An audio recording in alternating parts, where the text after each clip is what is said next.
وبئس المصير إذا ألقوا فيها سمعوا لها شهيقا وهي تفور تكاد تميز من الغيظ تكاد تميز من الغيظ كلما ألقي فيها فوج كلما ألقي فيها فوج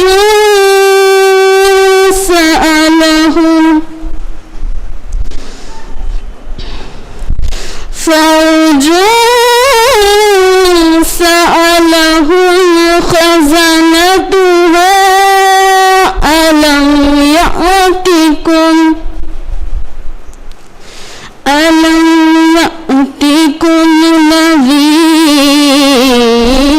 نذير قالوا بلى قد جاءنا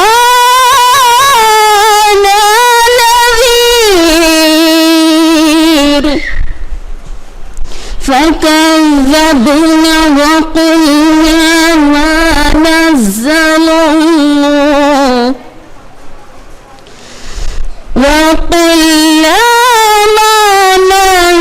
الله من شيء إن أنتم إلا في ضلال كبير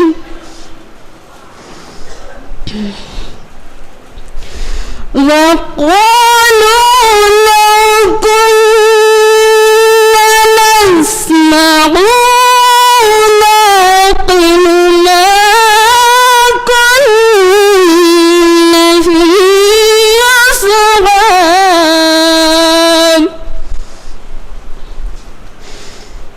ما كنا في أصحاب السعير ما كنا في أصحاب السعير فاعترفوا بذنبهم فسحقا لأصحاب السعير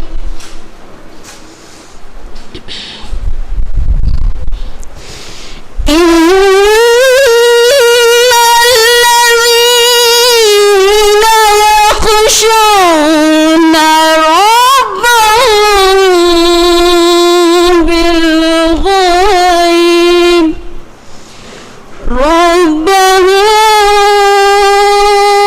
بالغيب لهم مغفرة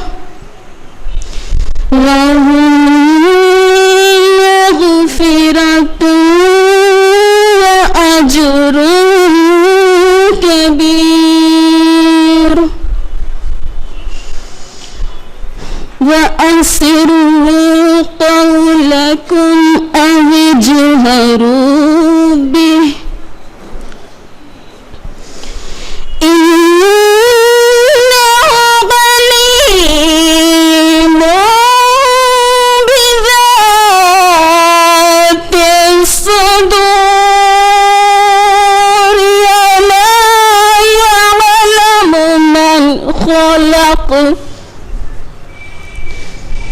وهو اللطيف الخبير صدق الله العلي العظيم. السلام علیکم ورحمۃ اللہ وبرکاتہ. جزاک اللہ خیر سسٹر. انہی آیات کا ترجمہ پیش کرنے کے لیے میں بلانا چاہوں گی سسٹر شائستہ بیگم کو. شائستہ بیگم.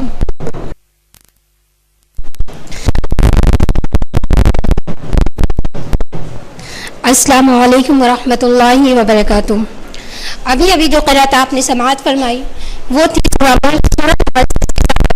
آیت نمبر 6 to 14. جن آیات کا اردو ترجمہ ہے: پناہ چاہتی ہوں میں اللہ سبحانہ تعالیٰ کی شیطانی مردود سے، اللہ کے نام کے ساتھ جو بڑا مہربان نہایت رحم والا ہے، اور اپنے رب کے ساتھ کفر کرنے والوں کے لیے جہنم کا عذاب ہے جو بری جگہ ہے. جب یہ اس میں ڈالے جائیں گے تو اس کی بڑی زور کی آواز سنیں گے اور وہ جوش مار رہی ہوگی. معلوم ہوگا کہ ابھی غصے کے مارے پھٹ جائے گی. جب کبھی کوئی گروہ اس میں ڈالا جائے گا تو جہنم کے داروغہ ان سے پوچھیں گے کہ کیا تمہارے پاس کوئی ڈرانے والا نہیں آیا تھا؟ وہ جواب دیں گے کہ بے شک آیا تو تھا، لیکن ہم نے اس کو جھٹلایا اور کہا کہ اللہ تعالیٰ نے کچھ بھی نازل نہیں فرمایا ہے. تم بہت بڑی گمراہی میں ہی ہو. اور کہیں گے کہ اگر ہم سنتے ہوتے اور عقل رکھتے ہوتے تو آج دوزخیوں میں شریک نہ ہوتے. انہوں نے اپنے جرم کا اقبال کر لیا. یہ دوزخی دفع ہو، دور ہو. بے شک جو لوگ اپنے رب کے ساتھ غائبانہ طور پر ڈرتے رہتے ہیں ان کے لیے بخشش ہے اور بڑا ثواب ہے. تم اپنی باتوں کو چھپاؤ یا ظاہر کرو، اللہ تو سینوں کی پوشیدگیوں کو جاننے والا ہے. کیا وہی نہ جانے گا جو خالق ہے؟ کیا وہ بھی بے علم ہو سکتا ہے جو خالق ہو اور پھر باریک بین باخبر بھی. وآخر دعوانا ان الحمد للہ رب العالمین والسلام علیکم ورحمۃ اللہ وبرکاتہ. جزاک اللہ خیر سسٹر شائستہ. اللہ سبحانہ وتعالیٰ کی بے شمار نعمتوں میں سے ایک بڑی نعمت ہے ہماری زندگی. ہے کہ نہیں بتائیے آپ لوگ؟ بالکل. اگر ہمیں یہ زندگی نہیں ملتی تو ہم کچھ بھی ایسا کر ہی نہ پاتے جس سے ہم اپنے رب کی رضا حاصل کر پائیں. تو زندگی ایک بہت بڑی نعمت ہے، اور اس زندگی کے سٹارٹ ہونے سے پہلے ہی، یعنی اس دنیا میں آنے سے پہلے ہی ہم نے اور آپ نے، یہاں پہ موجود ہر ایک انسان نے اپنے رب سے پرومس کیا تھا. کتنے لوگوں کو پتا ہے وہ پرومس؟ اس لائف کی زندگی کی سٹارٹنگ سے پہلے ہم نے اور آپ نے اپنے رب سے ایک وعدہ کیا تھا نا، ایک عہد لیا تھا، جو کہ اللہ سبحانہ وتعالیٰ نے ایز اے ٹیسٹمنی قرآن میں مینشن کیا ہے. سورہ اعراف کی آیت نمبر 172 میں اللہ سبحانہ وتعالیٰ نے ہم سے اور آپ سے سوال کیا تھا: الست بربکم، کیا میں تمہارا رب نہیں ہوں؟ اور ہم سب نے جواب دیا تھا: قالوا بلا شہدنا، بے شک یا اللہ ہم گواہی دیتے ہیں کہ آپ ہی ہمارے رب ہیں. تو ہم نے اور آپ نے اللہ سے یہ پرومس کیا تھا، یہ عہد کیا تھا کہ جب ہم اس دنیا میں آئیں گے تو ہم صرف اور صرف اللہ سبحانہ وتعالیٰ کو اپنا رب مانیں گے. ہم صرف اور صرف اللہ سبحانہ وتعالیٰ کی سلیوری کریں گے، اللہ کی غلامی کریں گے. ہم صرف اور صرف اللہ سبحانہ وتعالیٰ کو راضی کرنے کی کوشش کریں گے. ہم اللہ سبحانہ وتعالیٰ کے سارے احکام مانیں گے. ہم اپنے رب کی نافرمانی نہیں کریں گے، رب کو ناراض نہیں کریں گے. ہم نے یہ سارے پرومس کیے تھے اس دنیا میں آنے سے پہلے. اب آپ بتائیے، کیا ہم اس پرومس کو پورا کر رہے ہیں؟ کیا ہم سب جتنے بھی لوگ یہاں پہ موجود ہیں، ہم سب اس پرومس کو پورا کر رہے ہیں جو ہم اللہ سبحانہ وتعالیٰ سے کر کے آئے ہیں؟ ہم اپنے اس پرومس کو روز بھول جاتے ہیں، اور اسی پرومس کو بار بار ہمارے ذہنوں میں تازہ کرنے کے لیے ہماری آرگنائزیشن IERO یعنی Islamic educational and research organisation Hare